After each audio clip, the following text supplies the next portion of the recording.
Assalamualaikum warahmatullahi wabarakatuh. Perkenalkan, nama saya Alda Buminoli Batubara, NIM P01720322001, Prodi Sarjana Terapan Keperawatan dan Profesi Nurse. Baiklah, di sini saya akan menampilkan sebuah video biografi tentang Florence Nightingale atau biasa yang disebut dengan The Lady with the Lamp. Florence Nightingale lahir pada tanggal 12 Mei 1820 di Florence, Italia.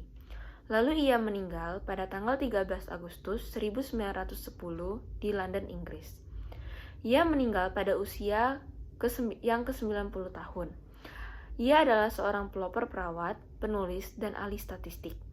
Ia dikenal dengan nama Bidadari Berlampu atau The Lady with the Lamp.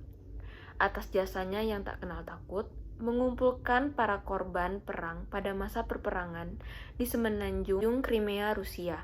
Semasa kecilnya, ia tinggal di Lyndhurst, rumah besar dan mewah milik ayahnya yang merupakan seorang juragan tanah kaya di Inggris. Sementara ibunya adalah keturunan bangsawan.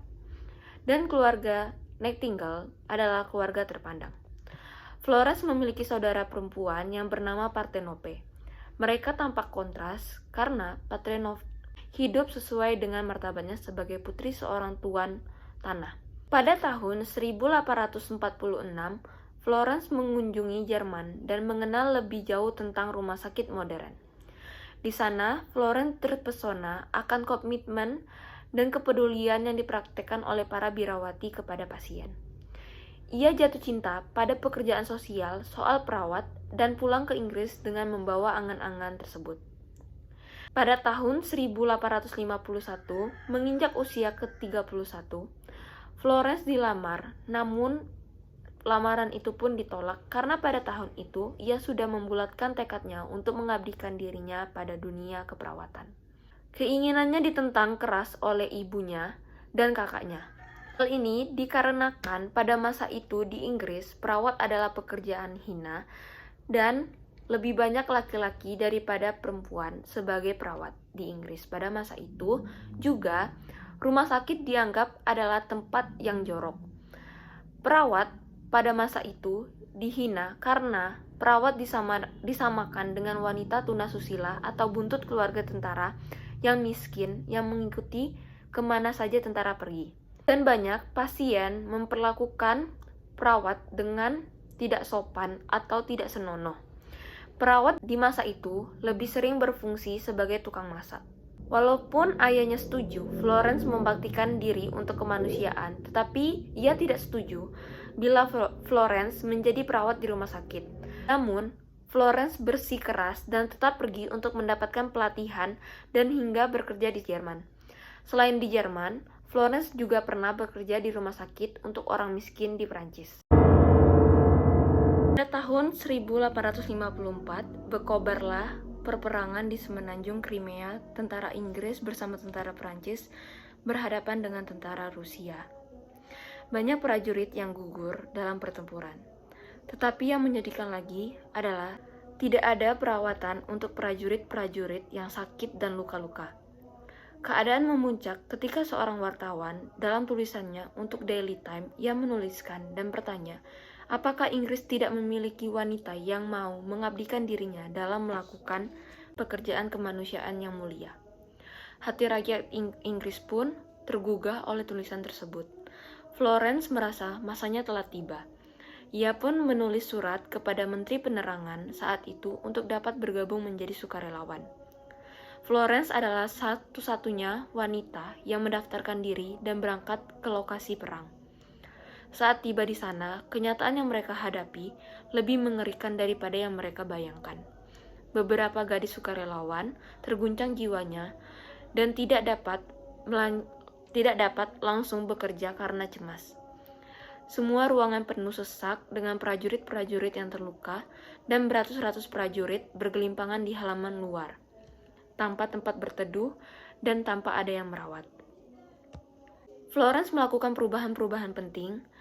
Ia mengatur tempat-tempat tidur para penderita di dalam rumah sakit dan menyusun tempat para penderita yang bergelimpangan di luar rumah sakit.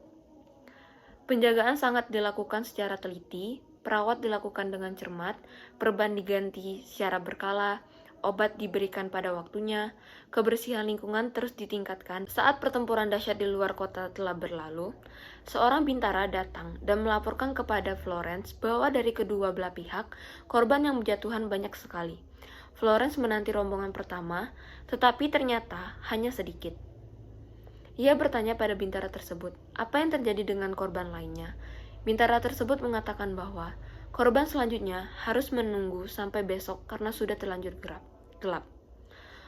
Florence memaksa bintara tersebut untuk mengantarnya ke bekas medan pertempuran untuk mengumpulkan korban yang masih bisa diselamatkan. Bila mereka menunggu hingga hari esok, korban-korban tersebut bisa mati kehabisan darah. Saat bintara tersebut terlihat enggan, Florence mengancam akan melaporkannya kepada Mayor Prince.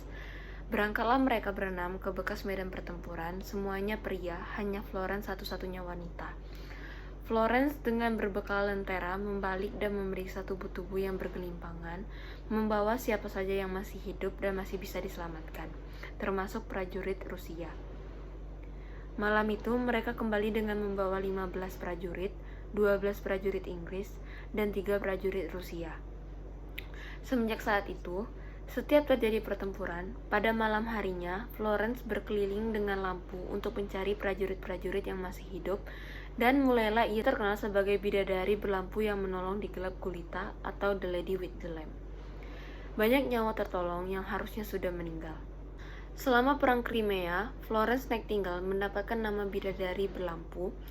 Pada tahun 1857, Henry Longfellow, seorang penyair Amerika Serikat, menulis puisi tentang Florence Nightingale berjudul Santa Filomena, yang melukiskan bagaimana ia menjaga prajurit-prajurit di rumah sakit tentara pada malam hari sendirian dengan membawa lampu.